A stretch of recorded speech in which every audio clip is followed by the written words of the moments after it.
What's up?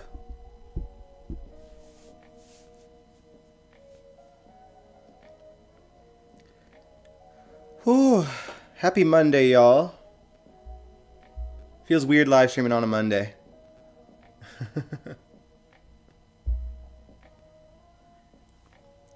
It has been a crazy weekend.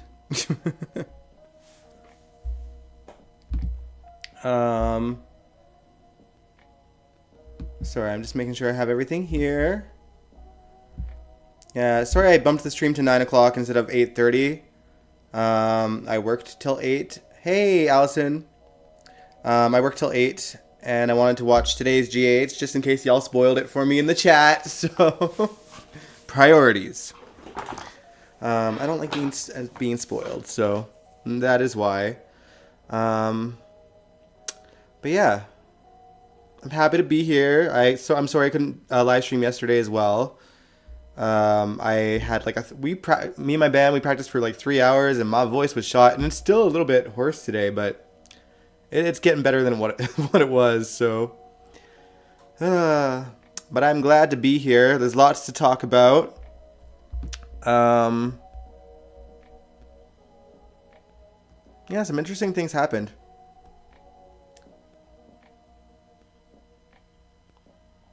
Ah, very nice, Kawan. But yeah, it's good to see y'all on a Monday. Thanks for coming. This isn't your normal time to watch a stream, I know. But I'm stoked that you guys are here. Hey, SLJ. But yeah, there's lots to talk about. I'm not going to get too deep into, obviously, today's episode. Hey, Angel. I'm obviously going to touch base a little bit because it has to do... there was a lot involved with Finn today, and, I'll touch on that a little bit. And about some other stuff that happened today that was kind of happening last week as well. But yeah, so stay tuned for all of that. Let me know if the audio is okay. I'm still kind of trying to sort out my my sort of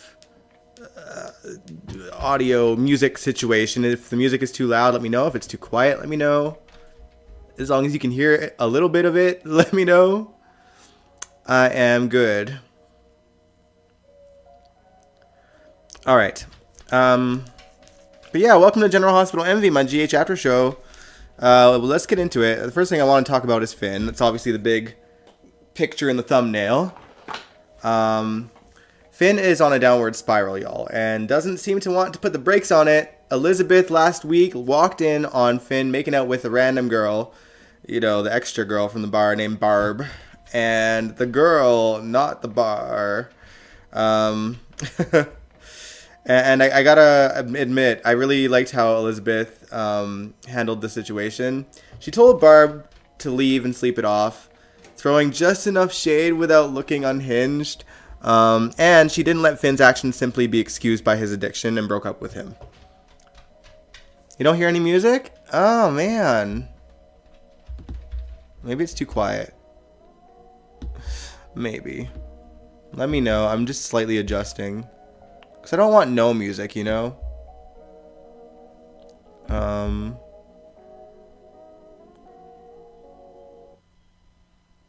Hopefully, this will work. I don't know if it will.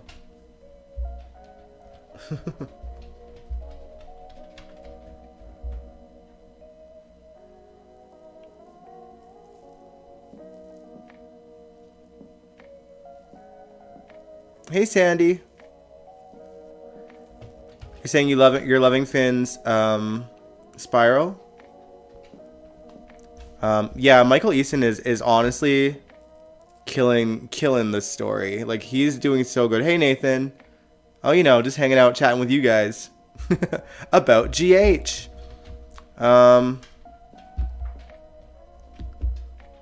Sorry, there we go. But music is all right, I hope. Okay.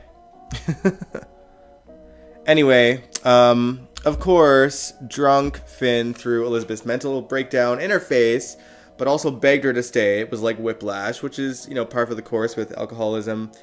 I don't know if Elizabeth would have stayed if Jason didn't walk in to get her out of that situation. I'd like to think that she would, but who knows. Before she leaves, she also purposely drops his house key in his bottle of tequila or whiskey or whatever it was. Honestly, I'm impressed with how realistic these scenes are playing out with Finn, because I think anyone who's dealt with people with drinking problems thinks that there may be things that we can do that might jolt them into seeing the errors of their ways, but most of the time it's not the case. The writers could have made Elizabeth breaking up with him, or even dropping the key in the glass, his uh-oh moment, that gets him sober, but it's not. But he really just doesn't seem to give a shit at all, and that's kind of the reality with people who drink that don't think that they have a problem. Yeah, we got a whole montage of Finn and Elizabeth's relationship. They've actually been through a lot for many years. It's kind of weird to think about. But yeah, even that didn't convince him to get sober. Jason and Elizabeth, they end up going to the already closed down Metrocourt pool at the Metrocourt and have a really nice, calming conversation together. People think that this is a sign for liaison to become a thing again. I don't really see it that way. I think exactly, Angel, exactly. And yeah, I liked this. I liked the scenes too. I really did. And again, I don't see it that way that they're trying to put them back together. I just think that that ship has sailed for even those two. Like, yes, for the show and the audience, perhaps, but also for them as characters. This was just two friends being there for each other. And rooting for each other to get through things that ails them. And for Elizabeth, that's deciding where to go from here with Finn and Violet. And for Jason, rebuilding his relationship with Jake. Jake was actually the one that called Jason to get him to check on his mom, which he obviously just did it for his mom, Jake. But to Jason, it's an open door to at least start a conversation with him. And I'm sure that we'll see that probably not that long into the future. Meanwhile, while all of this is going on, Chase and Brooklyn are truly terrified for Violet, who at this point was spending the nights at Maxie's with Georgie and James. But they are desperate to take Violet out of that situation until Finn gets help. And they go to the queues to talk it up with Tracy, because Chase thinks it might be Violet to stay at the queues for a few weeks. In the summer until Finn gets help. And also because it could be a fun idea with how many children seem to pop up at the Quartermain Mansion. But Tracy, she warns him that it might not be that easy. And boy, was Tracy right. What are y'all saying in the chat, though? Come on, you said, if they get Jason and Elizabeth together, I'll put the show. I cannot be Elizabeth, even though doesn't have a girlfriend. I don't see them putting liaison together, honestly. Angeli said, I see liaison being reunited before JSAM right now. Sad to say. In all honesty, I don't, like, maybe, but I don't see them going with either. I don't think they're going to put Jason with anybody right now. Jason is, like, he's in a position where he needs to get his life together as a whole before getting in a relationship with anyone. Not just from getting out of the FBI's thumb, but also rebuilding his friendships with people, rebuilding his relationships with people, salvaging his relationship with Sonny, and trying to get him on the mend once he discovers what's really going on with Sonny. Like, there's a lot there before they can put Jason with anyone right now. And I think it's on par for Jason's character to not want to be with anyone right now as well. So it's yeah. I don't think they're going to put Jason in a relationship for at least a good year, in all honesty. Nathan, you said, I agree. It has nothing to do with liaison reuniting, just restarting their friendship. Exactly. That's exactly how I see it. Kaiwan, you said, my one thing about the fence door on why they not called a psychiatrist or psychologist. I don't know. Nathan, you said, yeah, liaison's not going to happen. They'll put her with someone else. We don't need Liz thrown under the bus for JSAM.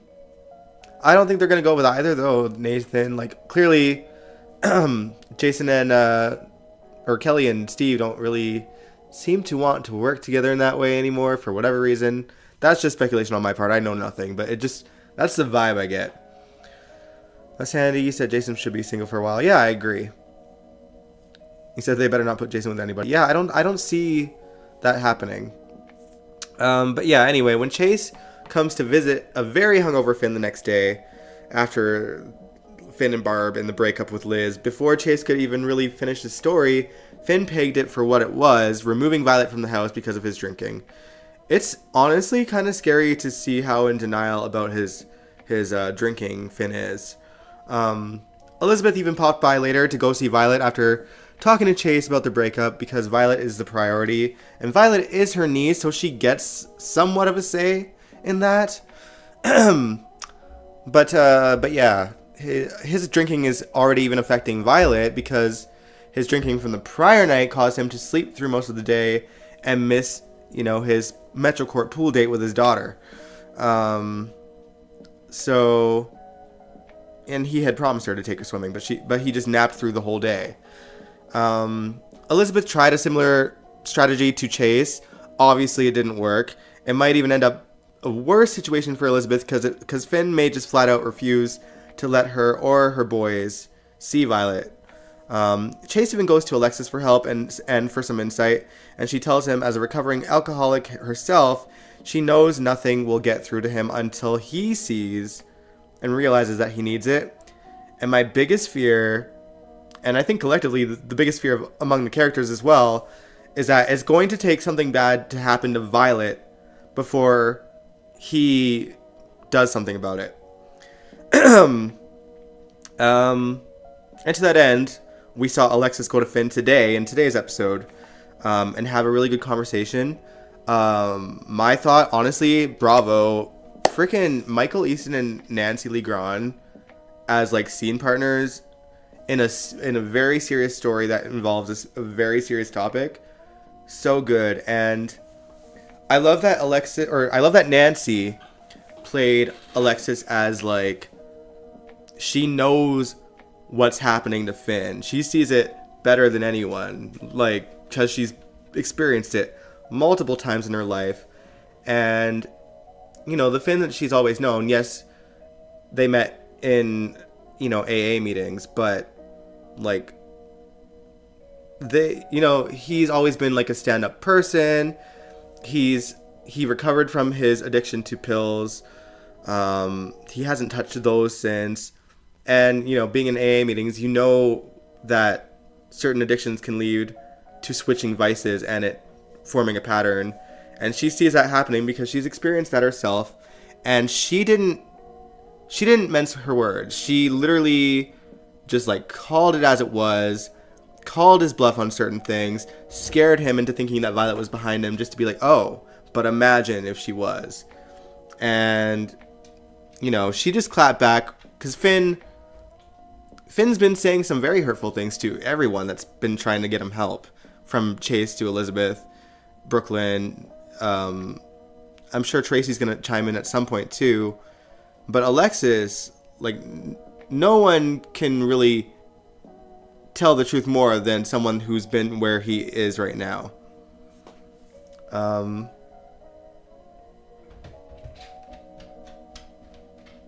Yeah, you think something will happen to Violet too, Allison? Yeah, I do too.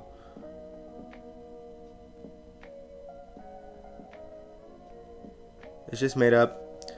Who knows? I don't know. I'm just going by, like, it just seems so... They seem so awkward on screen together and awkward, like, in pictures together, and I don't know. Like, I hope that there's nothing going on. It's just the vibe that I get, And I feel like it's been there since he came back the first time. And I think there's just some residual stuff going on there. I don't know.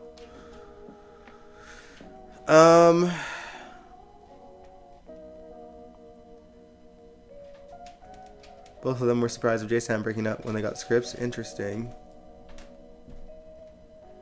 Sandy said Finn and Alexis were the best part of today. She told him the truth. Yeah, I actually really, that was my favorite part of the episode as well. Headed to watch today's episode again tomorrow. Yeah, I thoroughly enjoyed it. They did a proper psychologist. They didn't have Alexis. I mean, I didn't hear a lot with the electric speech. What electric speech? Oh, was there an election speech? Was there like Wait, did GH get interrupted today? Am I spoiling things for y'all? I'm from Canada. Did you guys not get anything in the States? Oh no! It was great scenes. I'm sorry if that's the case. Oh my goodness. Well, some of you clearly did see it though. Okay. Let me know. Oh man. Alright, but yeah, anyway,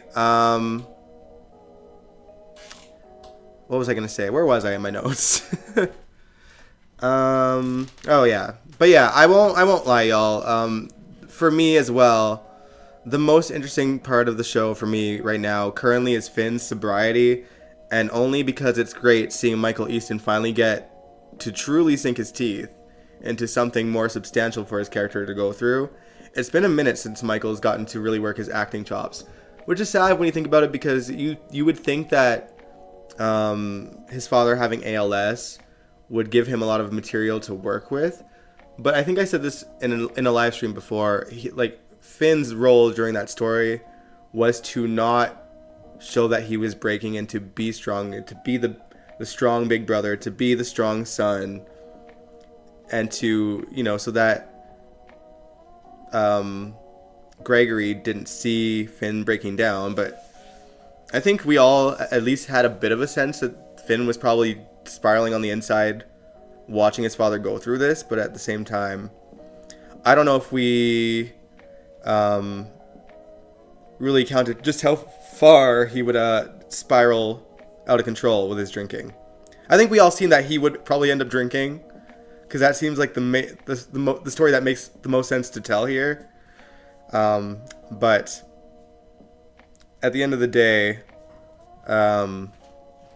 he had a role to play. His character had a role to play in what his father was going through, and so that was the bulk of what we've seen in that story. And now that Gregory is gone, we're seeing the fallout.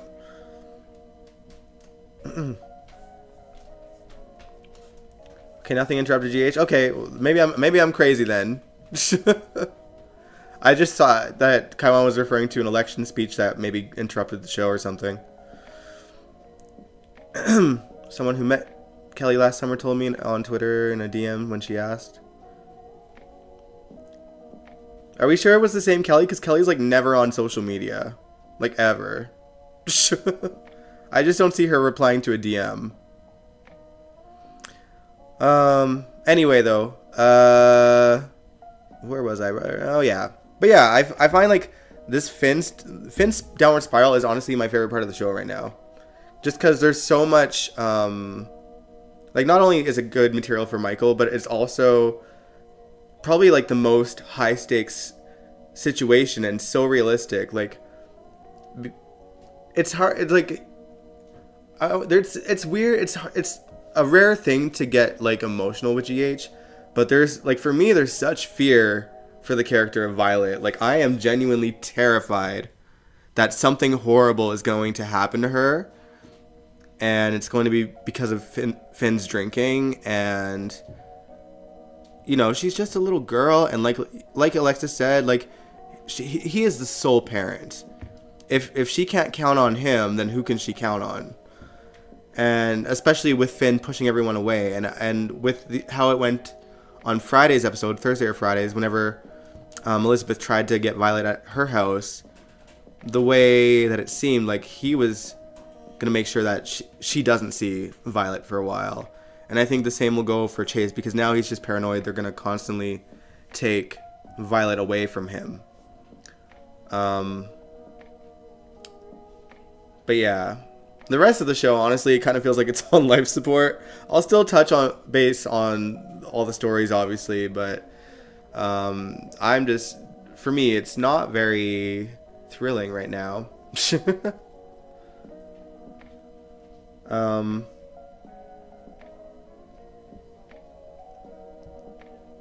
could be lurking on Twitter, but would she DM people? Like, I feel like most celebrities don't DM people. You know what I mean? Because they get way too many.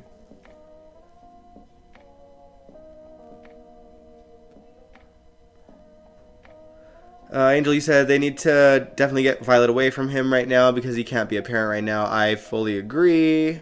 Allison, you said, yeah, I don't trust the writers not to have them kill her off in a drunk driving accident. I don't necessarily think that they will they will kill Violet off. I think she'll get hurt. I don't think they'll kill her off. Because then there's no recovery for Finn. There's none. Because now he has nothing to live for. You know what I mean? Like, there's nothing. He's got nothing left. He feels like all his friends left him. And if he doesn't have his daughter and his daughter is dead, then what's to live for? I think that...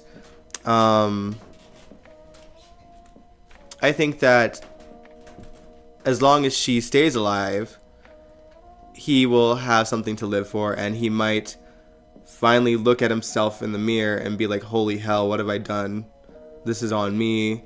Everyone was right. I'm selfish. Like, he'll go through the whole sort of 7 stages, you know? Never know. Who knows?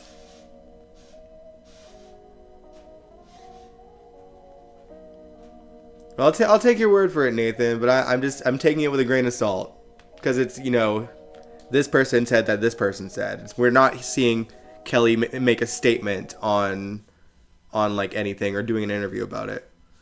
It's kind of hearsay, right?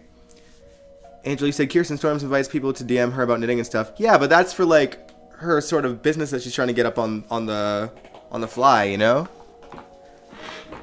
But Kelly, she's not like really a social media girl. She'll post like once a year, if that, and mostly about her fan events.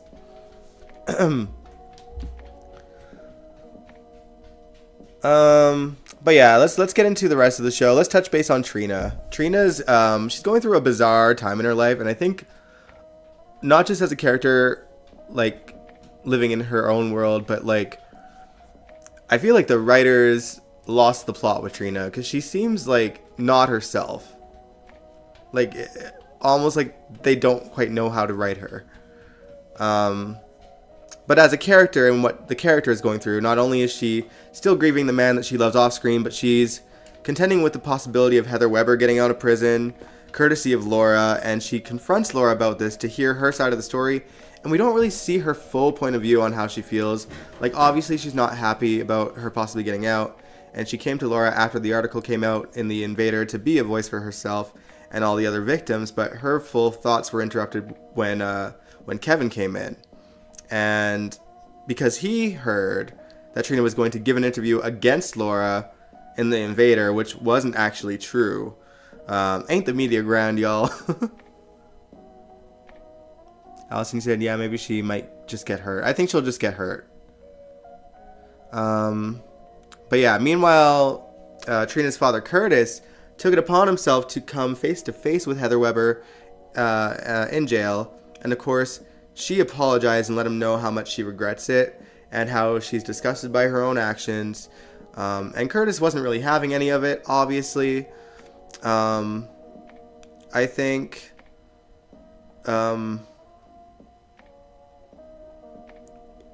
Curtis is rightfully so. He has no reason to see why Heather is redeemed. And I think, in a way, he probably wanted to see for himself what was true and what was not. The interesting thing was, and I didn't even realize this, but it makes sense, Heather wasn't even aware that Laura's trying to reopen her case. She was genuinely confused and shocked by what he was saying.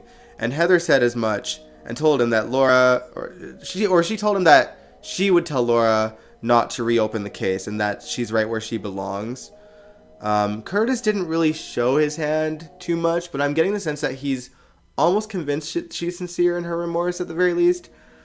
I actually buy it too, only because that seems to be the game plan with Chris Van Etten's story for her. I think that he sees Allie Mills as an asset and wants to keep her on as a regular. I don't know, like, that's just my take. Who knows? The writing is truly all over the place right now. There's multiple writers changing places and everything, so we don't know. But that's the vibe I get.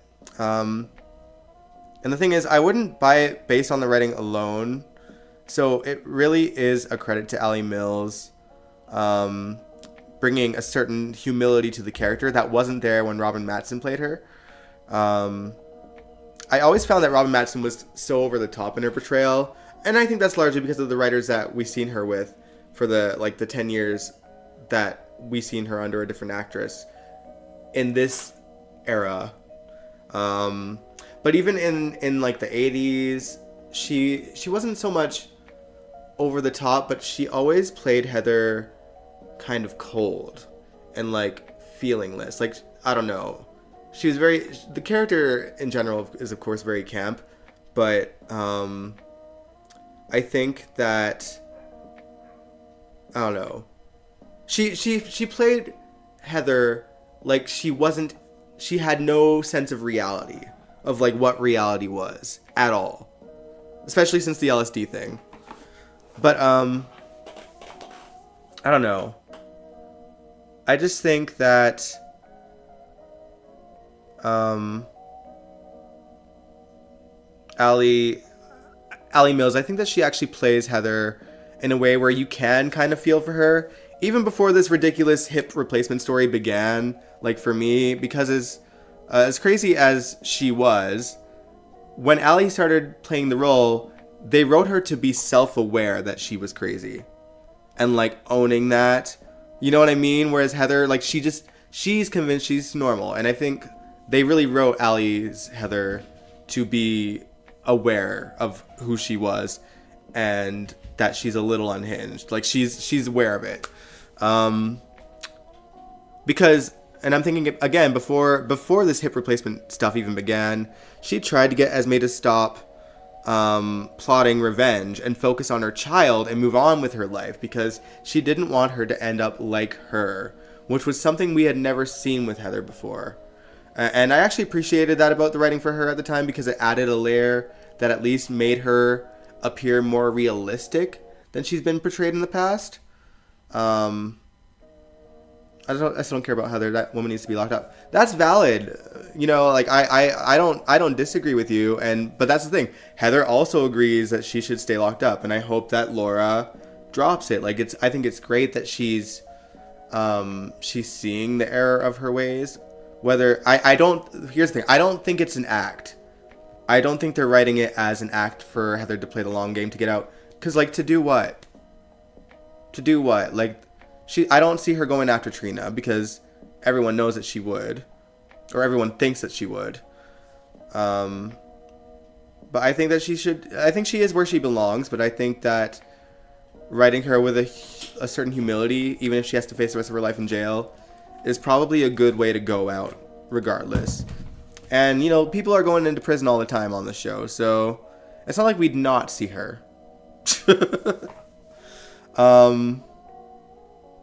But yeah, one thing I am happy about with the story, as much as I hate this stupid hip replacement story to begin with, is that they brought Diane into the fold, reminding the audience that Diane was also one of Heather's victims, which I actually forgot about. And this story about Laura considering reopening the case was a great segue into highlighting the fact that Diane actually did the same thing Laura is doing, but for Heather's serial killing son, Franco. Letting a serial go free on a flimsy, at best, argument that something affecting his brain that was no longer part of the equation made him murder people for sport. And now Diane has to live with that. And to me, it was absolutely bonkers that she agreed to do anything for that man in the first place, considering how much he tortured her favorite client. Like, for years.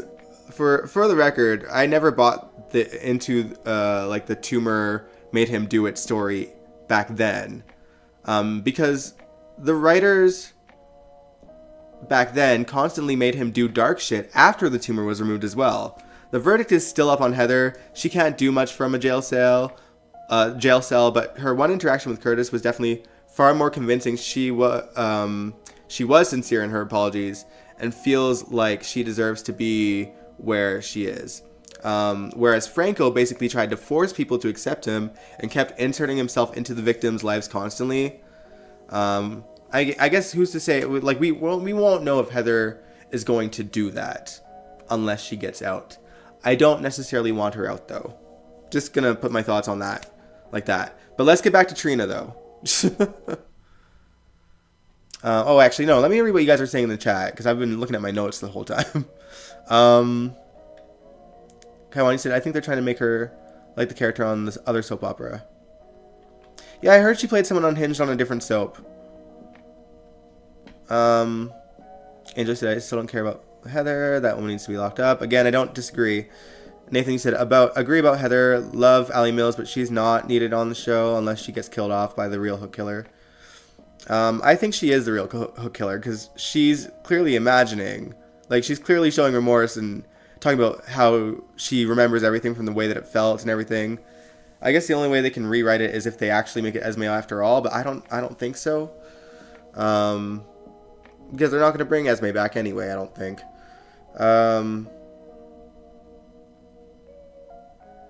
Heather would still want Ace. Oh, I guess that's true.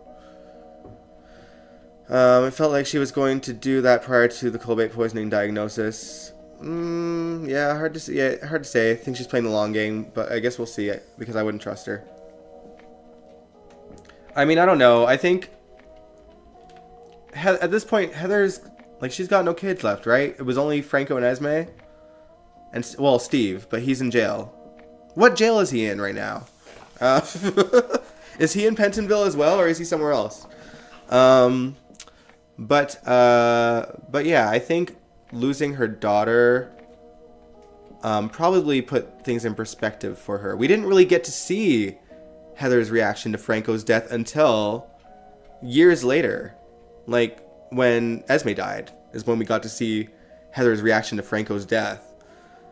And to that end, she didn't go after Elizabeth. She thanked her for being someone, you know, that truly loved him for who he was. So I don't know. I think losing her kids has probably changed her in a way. So her being a bit more down to earth, or like a bit more broken and like reflective, I think makes sense. Regardless of whether she's still, you know, batshit crazy or not, I think losing your kids is going to have some kind of effect on you as a person. Even someone as crazy as Heather Weber. But yeah, anyway, let's go back to Trina now. She has been kind of flustered by Gio. It's clear that they are wanting to move her towards a romance with him. Sprina is going to be a hard thing to top, though, in all honesty. Gio is a very handsome kid, and he's artistic, which is why Trina's drawn to him. She even offered him up an audition for the gallery to play violin at certain art shows that would go on there. And Ava was in awe of his talent and hired him. On top of that, Trina and Jocelyn have been looking for an apartment to live together. And wouldn't you know it, apparently there's a small apartment above the Quartermain garage at the Quartermain property where Gio currently lives. He doesn't live in that little apartment, he lives on the property. Gio showed it to Joss and Trina. He was offered that garage apartment, but Olivia and Lois prefer him to be in the main house, I guess, because they want to baby him. And I guess we kind of got some insight today on why they're so, like, you know, protective of him. I think we knew that his dad died already, but his mom also died as well. So he's had no parents. So the Falconaries and the Sorellos really really took the initiative to make him feel loved and not alone. Nicholas Chavez and Gio were hanging out the other day. I saw that, Angel. I saw that. They took a selfie together. They were hanging out, like, I think, like, what? By a pool or something? So maybe he's going to him for some advice. I don't know. Or maybe they knew each other beforehand. Who knows? I only seen the picture. I don't know if there was a caption to it. Someone posted it on Tumblr, and that's how I seen it. But anyway, Trina and Jocelyn, they accept that apartment. Jocelyn still has to ask Michael about it. And I think that he'll say yes inevitably, because of course he will. I don't know how I feel about that just yet, but I actually really like that set. I think it's a cool looking set. It kind of reminds me of like sitcom sets where it's like somewhat low budgety, but like really well done.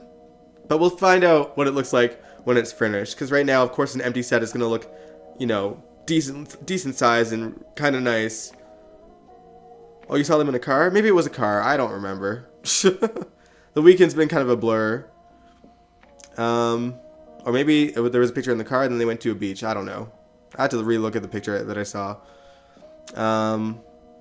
Angel said, I felt like Gio should have asked Monica before he showed Joss and Trina the apartment.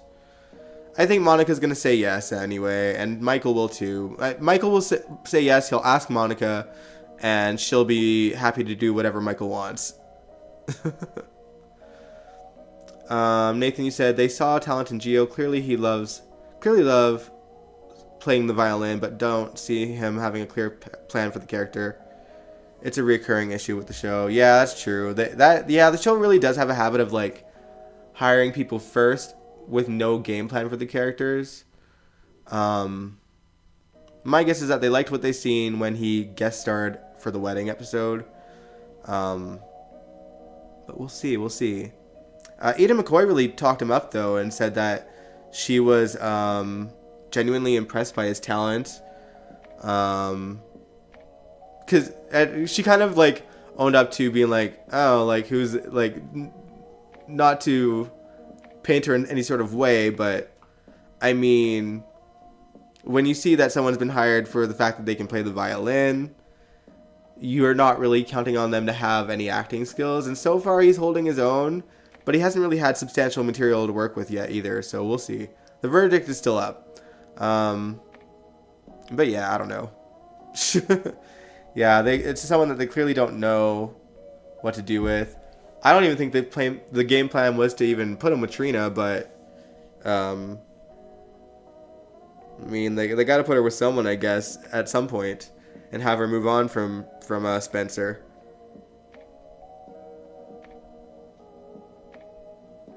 Kidnapping story. I don't know what you mean, Kaiwan. Like, you think Gio's gonna kidnap Trina? I don't, like, what? Anyway, let's talk about Christina and Molly. Molly and TJ got into blows about Christina when Molly finally told him the truth about what happened between Sunny and Christina at the wedding. TJ was quite harsh with Molly, actually, and enough so that Molly went to vent to Christina about what happened, which leads to something that Christina hadn't thought of, that being what happens with the baby if Molly and TJ break up. She goes to Alexis for advice, which scares Alexis to death because she sees Christina acting like this child's mom, which was her biggest fear, being too attached to this child. And I don't know if I necessarily see it that way myself.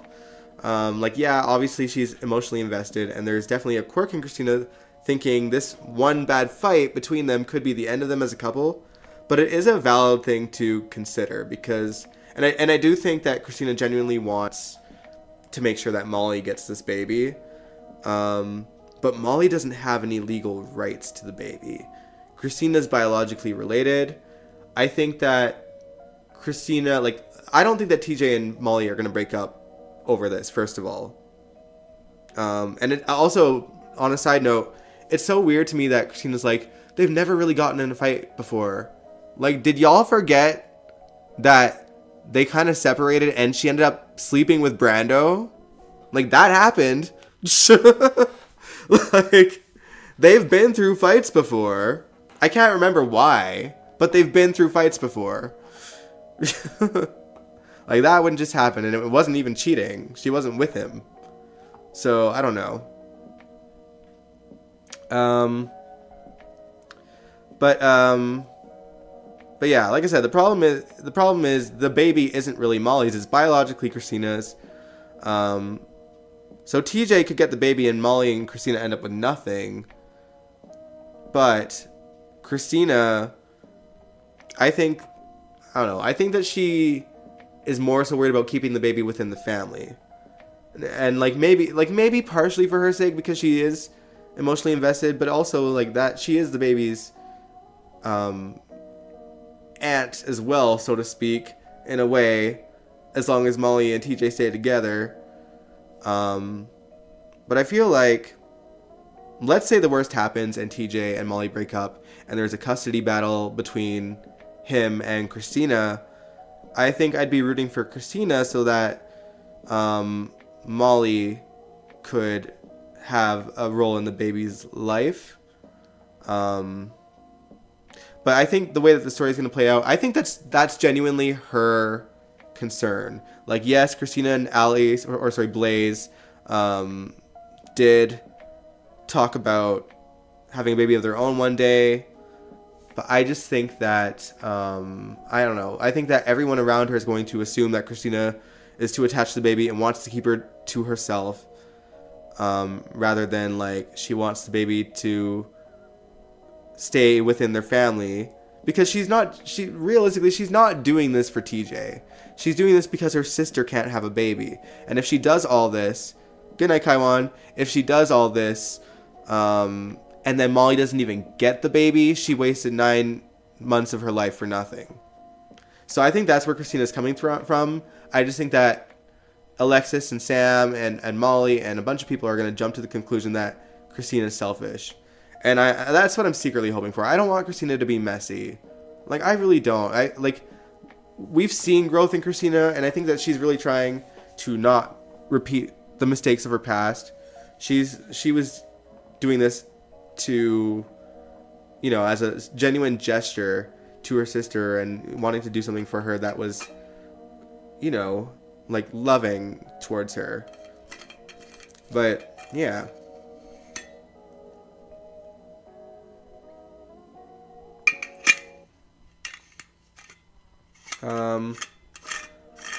Angel said, I want Molly and TJ to break up. Free TJ with someone else. He cheated on Molly when they were teens.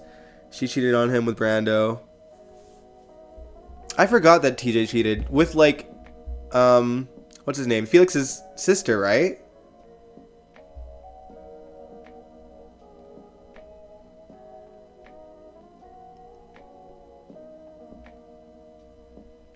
Okay. Oh, she thought he had left her and Jordan led her to believe that was true. Oh, that's right. Thank you, SLJ, for the reminder. But yeah, like, she's been with other guys. He's been with another girl. It's not the first fight. But anyway. Yeah, the situation is messy. I'm hoping that I'm right in the sense that Christina wants the baby to stay in their family regardless of what happens to Molly and TJ because she did this for Molly. That's what I'm holding out hope for. It's hard to say with what we've seen in the writing, but again, we're switching the writing team. So, we'll see. Angel, you said they wanted 2 fundamental different things since the beginning. TJ didn't even want Christina to be the surrogate, but he went with what Molly wanted, even though it's his sperm. Yeah, that was a bit. He should have really continued to express that he didn't really want Christina to be the surrogate. But it is what it is. Christina also got a visit from Sunny, by the way, who did his best to showcase the best parts of himself that Christina adores, and of course, it has her feeling conflicted. She'll obviously forgive him one day, but hopefully she remembers that regardless of the side that he's showing her more of, that the other side still exists. Granted, a big part of what she saw was also a result of knowingly being off his meds. It still exists in some way. That's a mess too. This whole show is a mess. There's just messy situations all around. But one lighthearted plot that we got to see, which was also messy, but like at least entertaining somewhat. We got to see Sam and Spinelli pulling off some shenanigans at the Metrocourt pool. Sam putting on her best flirtatious, eccentric version of herself to keep Jagger distracted, while Spinelli, in his pool boy disguise, goes into Jagger's fanny pack to yank his FBI credentials so that he can hack into the FBI system to look for Jason's files. He gets it successfully. The only dumb thing about this is that realistically, there is no way in hell that Jagger doesn't know, hey DG, that Jagger doesn't know who Sam is. That is Jason's longest running girlfriend, his ex-wife. They share kids together. He knows who Sam is. He's probably seen pictures of her. Probably knows she's a PI. So I don't know. I just see this even if in the end Sam and Spinelli get the results that they were looking for, I think that they'll end up getting arrested. Sandy, you said you love Sam and Spinelli working together. Yeah, I do like seeing this side of Sam because it's like where we see where Sam shines. Like, Sam was always good at running a con, whether it was for good or evil. And I like seeing her in her element, because when she's not in there, there's nothing to the character these days. You know what I mean? Like, she barely has a point of view when she's in her relationship with Dante. We see her as a mom, but like, she doesn't seem to have like a life of her own anymore. And I think her kids are at this point, at least most of them, where they're teenagers and they're starting to get away from their parents, and the parents are allowed to have like a bit of their own lives to get back to.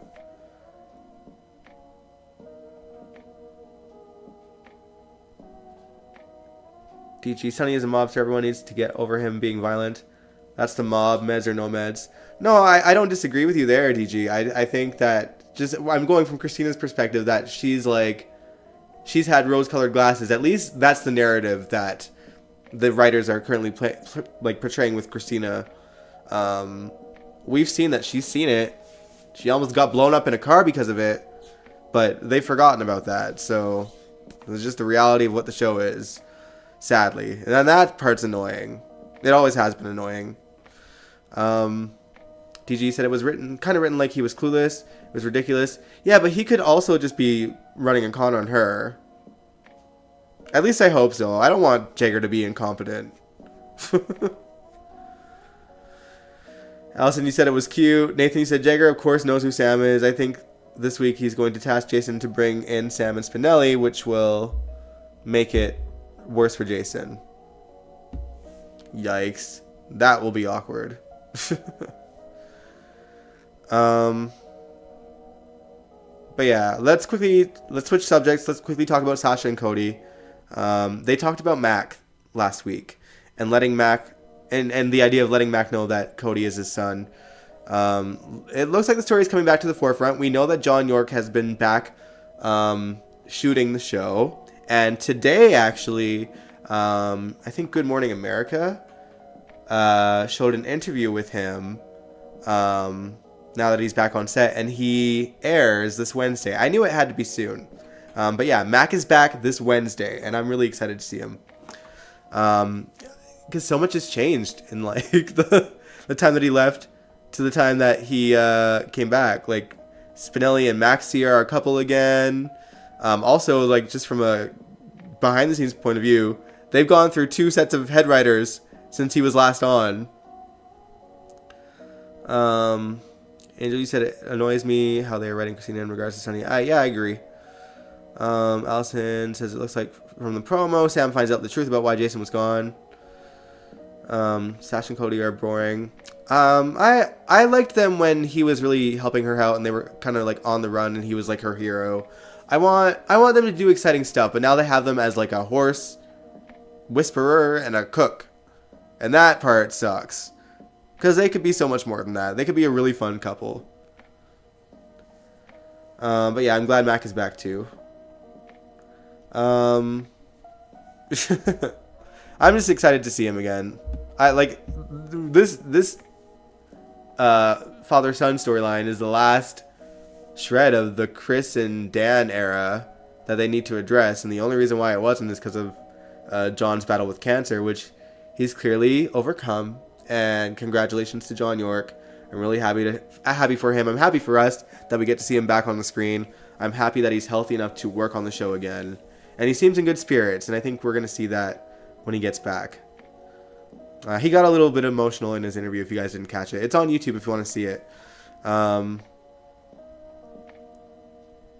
Well, there's not a whole lot to talk about beyond those things. I will say, in terms of things that I thought were somewhat entertaining last week, the scenes with Maxie kind of in the middle of Drew and Nina, and Maxie just wanting to get out of there and just being stuck in that situation, and you can tell she hates it.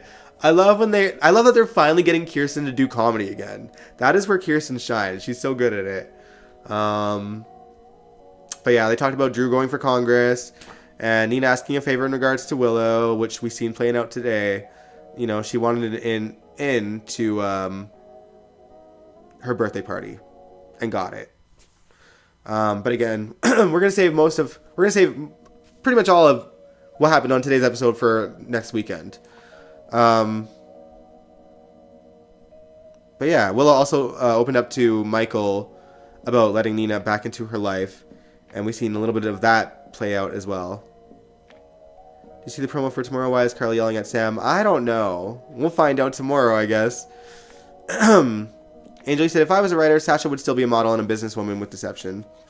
Yeah, like, I mean, I don't think there's anything wrong with her not wanting to be the face of deception, but she could have stayed with the company. Like, that's so dumb to me. Lord. But it is what it is.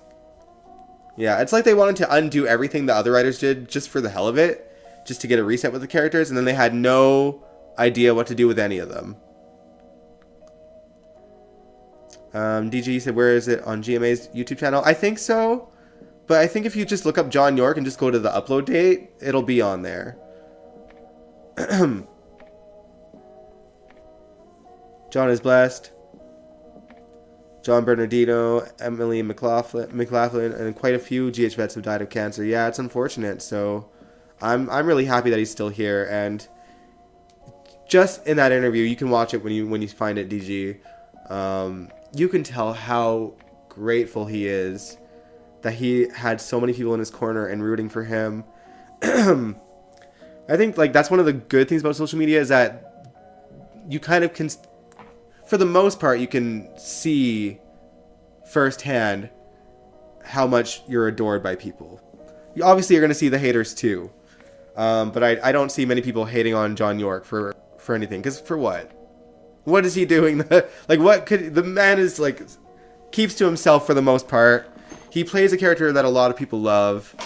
And he's an actor that, you know, I'm sure a lot of his castmates really adore. And he got to see that. And he got a donor. And he got the help he needed. But yeah, I won't spoil the interview too much for you, DJ. Just, like, he touches on how long he's actually been dealing with this. And,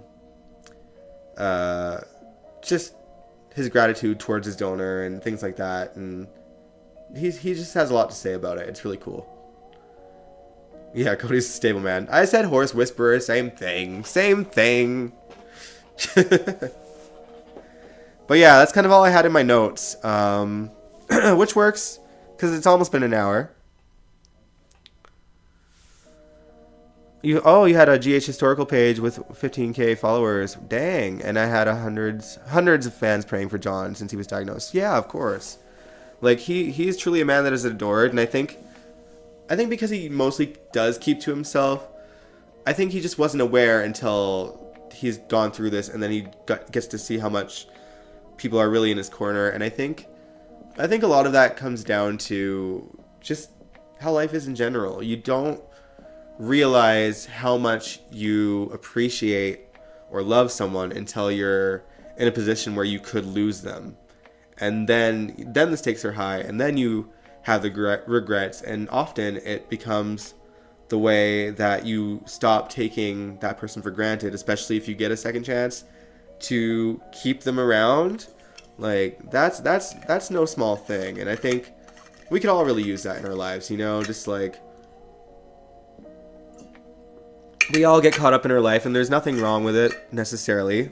Life just be like that. But yeah, there's just something to be said about cherishing the people in your lives and letting them know that you appreciate it. Because really, like, cancer is one thing. Anything that we go through mentally, I think a lot of us go through things by ourselves, and we feel alone. And sometimes all it takes to get through it is just one person to just like check in with you, even if they have no idea what's going on with you. Just like reach out to a friend and be like, hey, like, I was thinking about you today. I just want to know that, you know, I want you to know that I appreciate you. Things like that. Something like that can really change a person's day. And, you know, I think we had this conversation not that long ago. Well, during the Johnny Wachter's live stream memorial.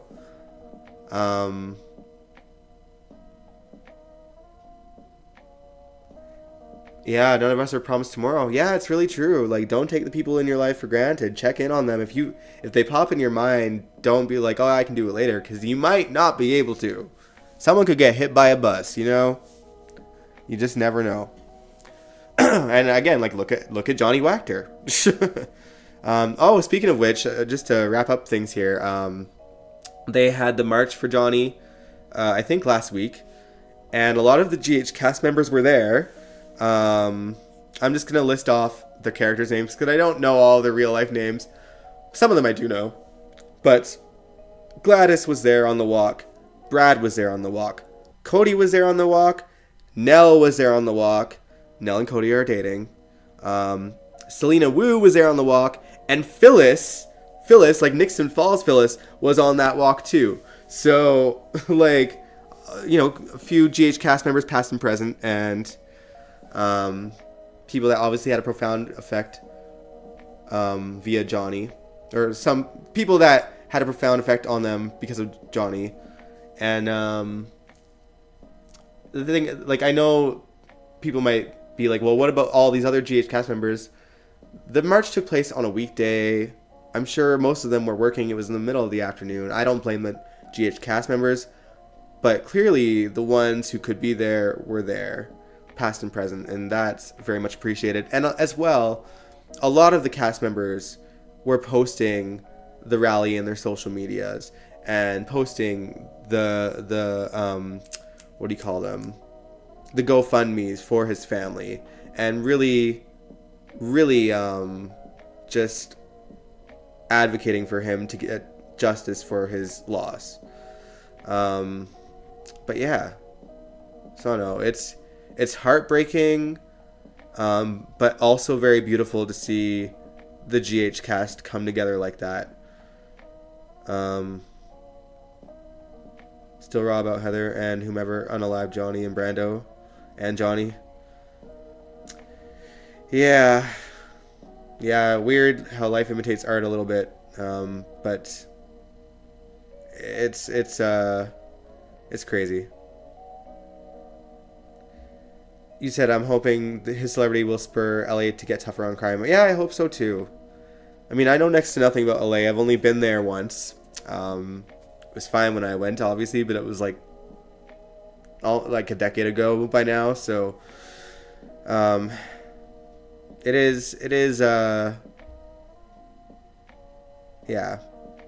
There's something beautiful about seeing a loss bring people together in such a way.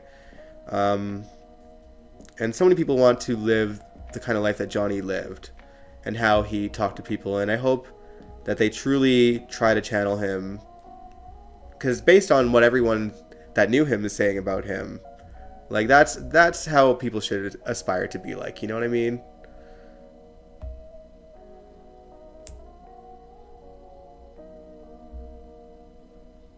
LA has a bad rep of being soft on crime. I have a friend who lives there, and I follow YouTubers and live in that area. Oh man, that's unfortunate. California has really declined in the last few years. It feels like people are becoming more unhinged, like, just in all aspects. It's crazy. Like, I don't know. So, like, the only thing, I mean, obviously there's things that we can do to stand up in terms of, like, laws and government, but I think also a way to kind of at least shine a light in the pit of the darkness that constantly tries to overcome us is just be good people, be compassionate, like be perceptive to people's feelings and where they're coming from.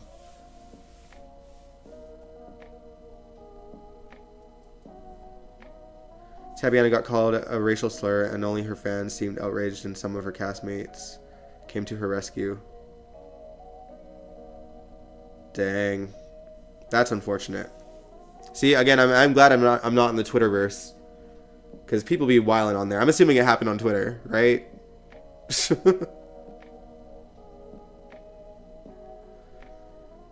Started with the violence in 2020. There was a lot. There was the violence for the people. Like, that's the unfortunate thing. Like, there was riots in favor of, like, treating people equally, But there's always bad bananas in the bunch to spoil it for the rest. Because there are people that just genuinely want to change, and then some people took things too far. And, like, look at the January 6th stuff. Like, that shit was insane. Like, violence for like, ridiculousness. Like, I don't know. I think, I don't know, people... I don't know what it is. I feel like the last thing people should be doing is, like... I don't know, openly and willfully, like... I don't know. People seem to think that they can get away with anything, despite, like, everything being on, like, social media. And it's like... I don't know. Like, even with the January 6th stuff, I'm like, y'all recorded yourselves doing that. Like... Whereas, I don't know. I feel like, I don't know. That seemed dumb. So, I feel like people are getting dumber by the day. It's like... I don't know. And that's thanks to people that, like, sort of say vile things and do vile things openly and can get away with it based on their influence and their power and their money. And then I think the people that kind of lack the common sense feel like, well, if that person can do all of this openly and get away with it, surely the rest of us can.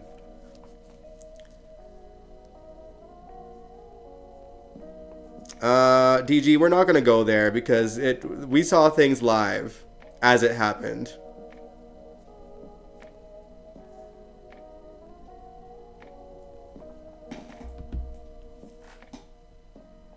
They let the January 6th stuff happen. Any other group? It was not what the media reported. I mean, that's the conspiracy theory, but that's not the truth. Tell the 600 people that are currently in jail for what they did. But yeah, we were watching that stuff play out firsthand. No one told these people to break into the thing. They're not some, like, democratic people in disguise that are currently in jail. They're not like the influence. It's literally like his supporters, and like we still continue to see that today. But there are always gonna people think that the election was rigged and all this shit, and it's like, bro, no, he pissed off too many people. That's what happened there.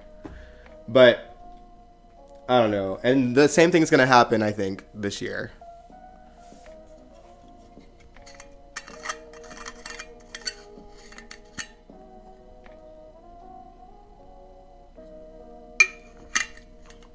I don't even see DG's chats. Maybe you're in... Okay, DG, like I said, we're not going to have this conversation because I don't buy the conspiracy theories on that. Oh, I seen that video of certain cops letting people in. They don't want to get hurt because a bunch of them got themselves beaten the shit out of, dude. That's the reality. They seen that it was going out of hand. Maybe some people wanted them to go and storm the building where they were. But, like, the rest of it was real. People died because of that.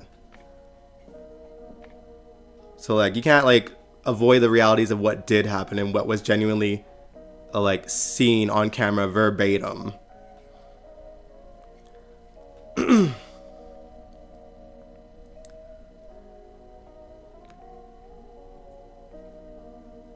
There wasn't hundreds, DG. Again, you can... I'm going to block you on here if you're going to continue this conversation. Okay, I'm blocking you, man. I'm sorry, dude. Have a good one.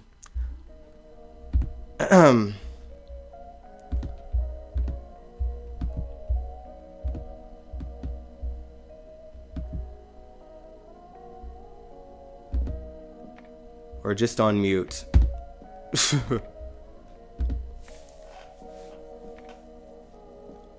Bye. Anyway, so I wish I could move to Canada. Canada is very expensive though. The one thing I will say about Canada is inflation is crazy here. I don't know. I'm sure it's crazier everywhere anyway. But I think like the craziest thing was the I don't know, like it feels like here they're not doing anything to combat it. I think in the States they seem to be trying to, but it's the bad thing is it's really wrong everywhere, and I don't know, but here it seems really, really bad. A lot of it comes down to corporations kind of not really having certain things legislated. Yeah, but I doubt it's more expensive than California. I don't know.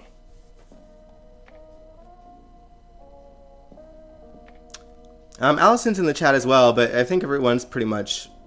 It's me, you, and Allison for the most part, I think. Yeah. Just the three of us. Interest rate sucks. Yeah, that's true. Can you see Allison's chats, Angel?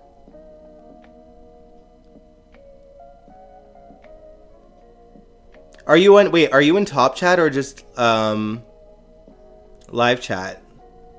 Because sometimes when I'm on top chat, there's certain things that don't show. Like when I watch live streams and I'm like, oh, I can't see everyone's post, and I'm like, oh, it's on top chat.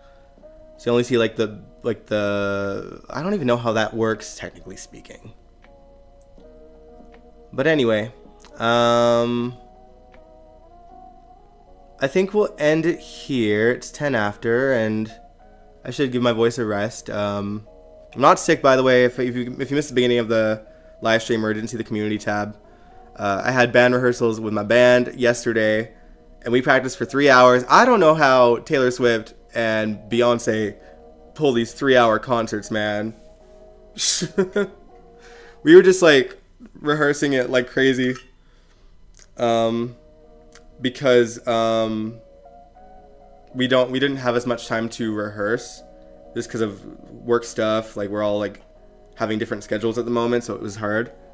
So we met up Sunday, and we're meeting up Wednesday to practice a little bit more. Oh, you can see the comments now that you logged out. Weird. I don't know. It is what it is. But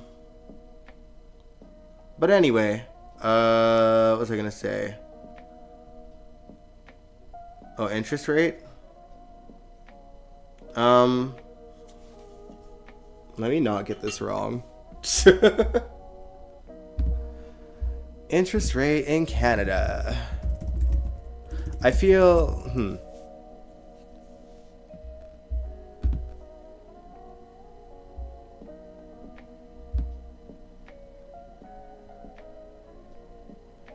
So, in like a 2-year, like you mean for mortgages, right? Is that what you're referring to? Yeah, so our mortgage rate for 2-year fixed rate, it's 7.19. Or like between 7 and 8%, depending on like who you go through. And then the 5-year variable rate is like 6.95 to like 7.50.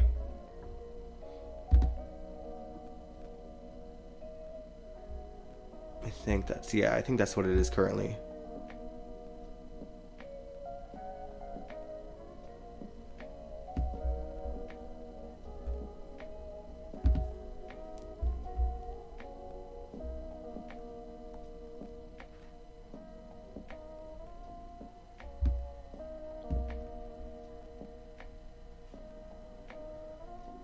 Aw, thanks, Allison.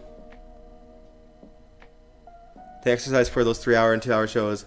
Yeah, but like vocally, that's so straining. I mean, I guess like mine involves like slightly more screaming than a Beyonce or Taylor Swift, but they belt out their notes. You know, it's got to be somewhat similar.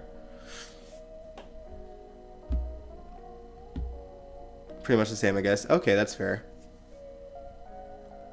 But yeah, no, like for us, like the way that I'm feeling the inflation in general is just like groceries, man. eating out, even like everything's just gone up in price, and it's insane. And there's no stopgapping it, and it's crazy because you can go to like Safeway, which is kind of like, I don't, is Publix a thing in like all the states? I'm going by like what I know in Florida. Publix is very, very much like Safeway here. Like the prices in there are insane. You can go and find like apple juice and it's like $10 to get it, but then you go to like, you know, a like mom and pop store and that shit is cheap. Or even like you go to like London Drugs, and like for me, like I'll just give a stupid example, but it is what it is. Like allergy medicine, I get it, you know, quite often because I have allergies. Oh, you do have Safeway, okay. Oh, interesting. Oh, it took me a second. I was like, oh, that's you, Angel, as Nicole now. Yeah, eating out is insane. We have to. Okay. But yeah, like allergy medicine, I'll go to like Superstore, which is a Canadian chain. It's like a really big. It's a big grocery store, but with other stuff as well. So like over the counter like allergy medicine, at like London Drugs is like almost $30, but you can go to like Superstore or Walmart and it's $20. It's always like $10 cheaper. So certain stores just know that they can get away with it because people will shop out of convenience. Is it super convenient for me to go to Safeway to get stuff and London Drugs and Shoppers Drug Mart? Yup, because they're all close to my house. But you know, if I drove a little bit further, then I'm saving myself $10. It's crazy.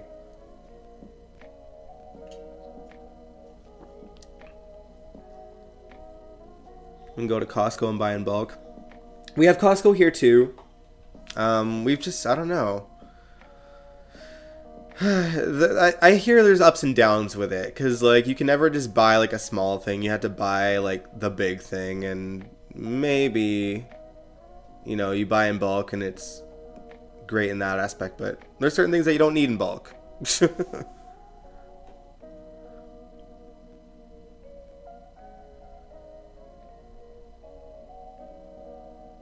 Heard of it? You wish? Oh, are you talking about Publix?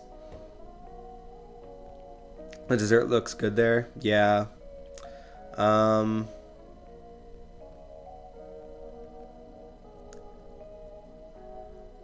heard of it. I wish we had one. The desserts there look good. At Publix? It's been a while since I've been to Florida, honestly.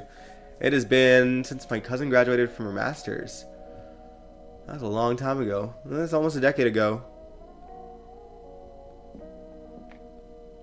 Okay, so you were on like top posts, huh? Maybe you've been missing things the whole time though. Because even sometimes I'll miss certain things just because the chat goes so fast, and I don't always want to scroll up and down, but you know, certain things can easily get overlooked as well because of top chat. But like I said, it's nice talking to y'all. Thought you got in the YouTube jail? Nah.